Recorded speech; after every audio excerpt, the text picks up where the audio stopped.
we're sitting here in Cam McKay's home and just getting to know a little bit about Cam McKay, who is running for City Council this year, October the 18th, 2010, so coming up pretty close here.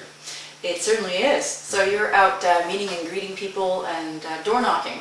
How's that going for you? That's great. That's actually the best part about this, because you get to meet all sorts of great people here in town.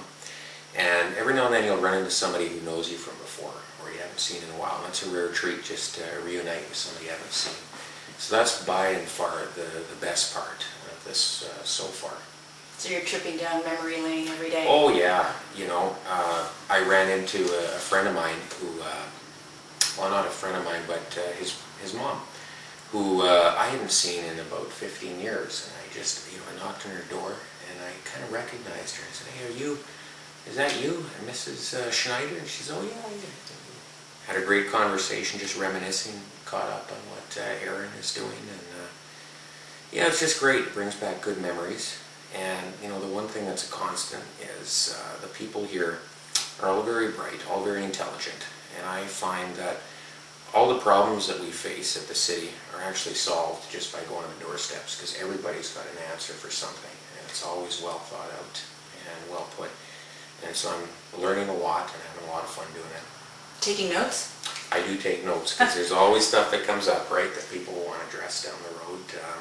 Big issues or small issues, everything from a pothole to why taxes are so high. And so you've got to write these things down and hopefully address some of the concerns. So community obviously is a really, really big component of all of this. The people who are here and your neighborhoods, you seem to mention the neighborhoods a lot. Tell me a little bit about this neighborhood rights bill. What is that? Yeah, that's actually the one big idea that I'm putting forward in this campaign. Basically, there's three parts to it. The first is that we should get back a municipal planning commission. And the second part is that we should have area structure plans for all these older neighborhoods. And the last part is that if somebody is going to come into an older neighborhood and rezone a piece of land and redevelop it, and of course make a profit in doing it, if surrounded landowners are adversely affected, they should be compensated by the developer. Now, all that sounds like a lot of gobbledygook, so we'll come back to the start. Planning Commission is something we've had in St. Albert for many, many years, and until recently, I believe just 5 years ago, it was canceled. The only reason it was canceled is because it took too much work.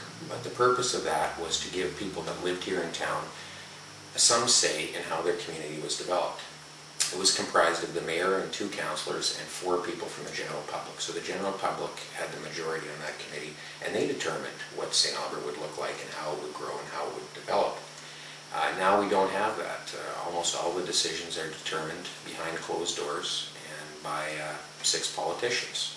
So how the city looks is something that I feel is so important that everybody should have a chance to have a say in, and the public certainly should have a chance. It's too important to leave to a few politicians. Right. I guess the second part of that is area structure plans. Like I live in Brayside here. It's an older neighborhood, and we do know that things are going to change. Right now there's a big push to increase the density in all the older neighborhoods. Basically what that means is to replace single-family homes with fourplexes and duplexes or apartments. And if that does happen, and somebody that lives in one of those neighborhoods, they should know what's going on. We should have a structure plan where everyone can have a say, and so we know what my house looks like today, what my neighbor's house looks like today, and what it looks like tomorrow and in the future. Because if I go and I invest my money as a homeowner and buy a house, I think we should be entitled to some security as to what that, what's going to happen tomorrow, today, and in the future.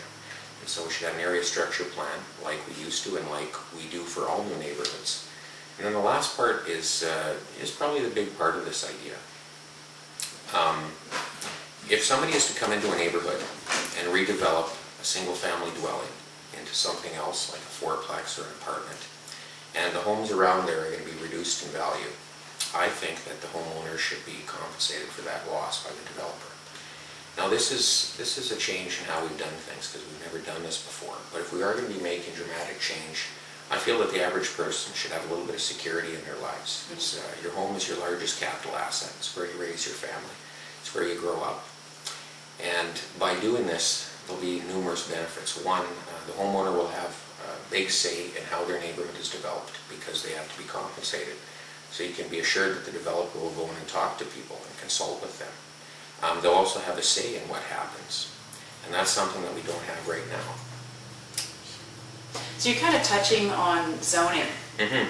So I'm wondering, how do you feel about the present zoning in St. Albert, its structure, and how do you see it changing?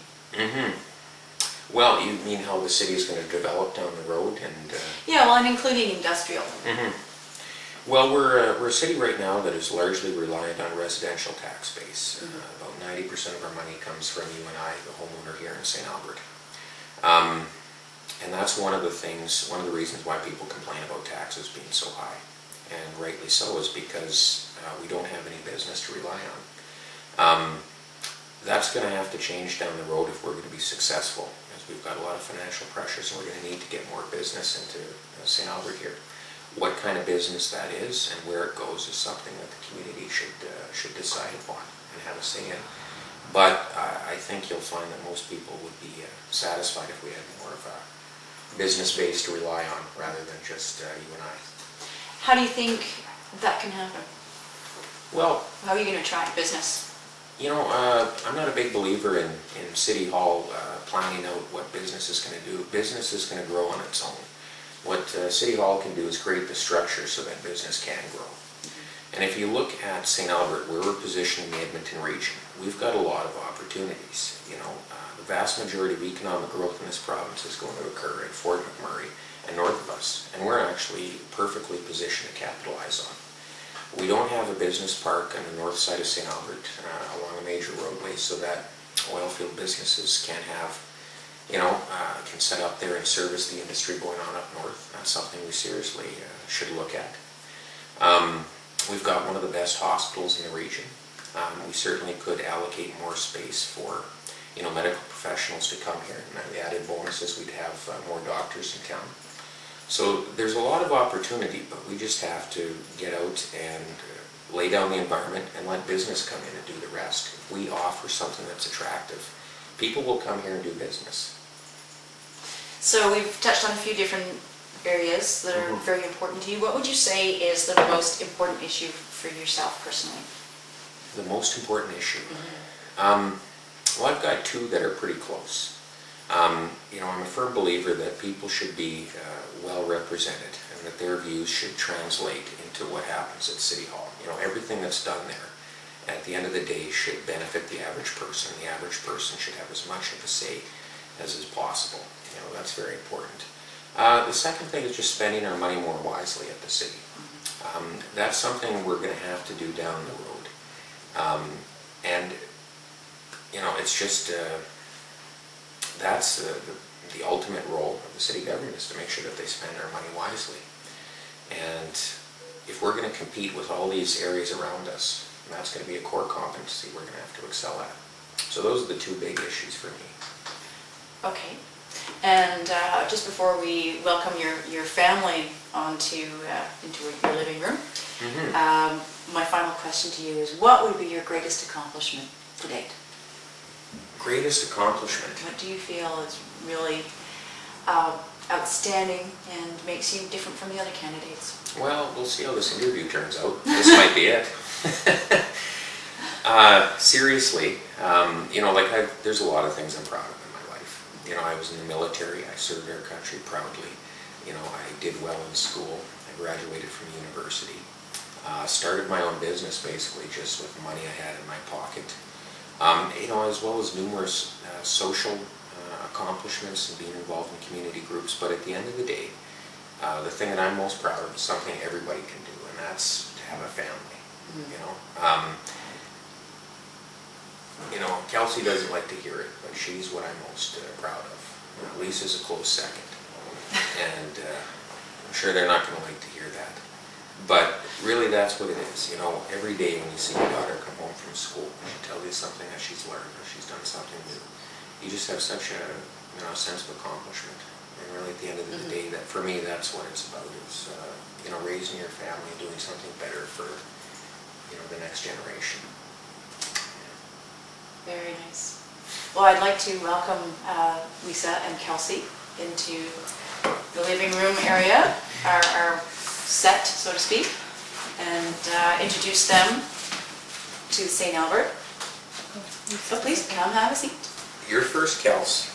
And currently we are in Cam McKay's living room with his family, and just trying to find out a little bit more about Cam as he's running for City Council on October 18th. And we now welcome the love of his life, as she's referred to on his website. I love that, great. And Kelsey, his lovely daughter. And so I've got a couple of questions for you. This is going to be fun. What would you say, Kelsey, are Cam's biggest strengths? He's very good with politics, Mm-hmm. and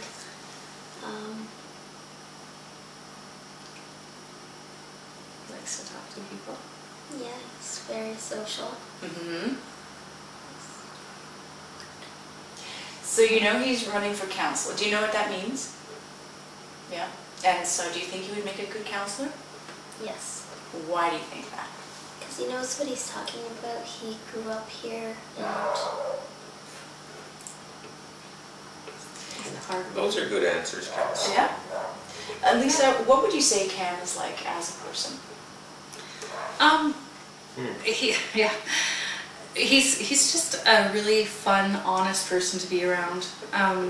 You know, when you talk to him, you know that what he's saying is what's on his mind. He's not sugarcoating anything. He's very upfront with, you know, what he believes, and when you talk to him, you get that sense of you're really talking to the real person. And he's always loved his city. I mean, he was the one that convinced me to move here. So, I mean, this is really important to him, is to maintain the St. Albert that he grew up in. What would you say is his most redeeming characteristic? Oh boy. From my perspective, it would be a sense of humor.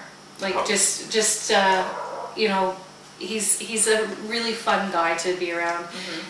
Not in a crazy comical, but just, you know, just knows what to say, when to say it. You know, just a fun person. Well, I'm glad I found out the answer to that. And if anyone has ever spent any time with Cam, it certainly is his very, very dry sense of humor. Yes. Yeah. You never know if he's kidding. Yeah. Sarcasm is That's definitely true. yeah. You get my sense of humor, don't you, Kels? That's one thing I passed on you for sure, eh? So Lisa, how do you feel about Cam running for council? I think it's quite exciting. I never in a million years expected as much work as what campaigning takes. I have a whole new respect for anyone who is campaigning for any political office, because I just never had an idea of how much of a time commitment it is, and just everything, socially, mentally, time, financial, everything. It's just so encompassing that it takes over your whole life and the life of your family for as many months as you're campaigning. And you know, Cam is always on the go, you know, going to meetings, meeting for lunches, door knocking, definitely, you know. So as, you know, as the better half of this group, no, okay. That's okay, you can do that, you're allowed. But That's no, accurate. but it just, you know, to be supporting him all the time, and to know, you know, how hard he's working for this is, you know. It's 24/7, isn't it? It is. Yeah. I mean, just the simplest things. We were out the other day for dinner at Montana's, and a lady stopped by our table, and Cam had stopped by her house that day or the previous day, and she remembered him from door knocking, and she stopped by our table to talk to him, and then introduced her mother and her husband, or, you know, and the rest of the group that was there. And so it's just, you know, you kind of run into people everywhere that if you haven't already met them, then he uses that opportunity to meet them. So, you know, standing in line at the grocery store or whatever, it's always on. So. And you guys prepared for this, and because it's going to be for a while. Yeah, well, I hope it is. I hope it's more than one term. I hope it goes on for as many years as, you know. I've always kind of been like that, though. I talk to people in checkout lines all the time. So it's not that different. But, you know. Yeah. No, I think it's going to be exciting. It's definitely a new chapter. Yeah. So. And we will find out October 18th. 2010. Yes. Be prepared. Yeah. Is there anything you want to add in closing? No, I hope everyone takes the opportunity to vote, you know, to actually go out there and vote. You know, voter apathy is just, it's so discouraging to even the people who aren't running for election. I mean, to have a chance to have a say and use your voice by voting for someone is just, you know, an opportunity that people should take and actually get out there and vote. So I hope that we see higher numbers in this election. Very, very true. And to all those people who are grumbling, they will have their opportunity to say something on October 18th, 2010.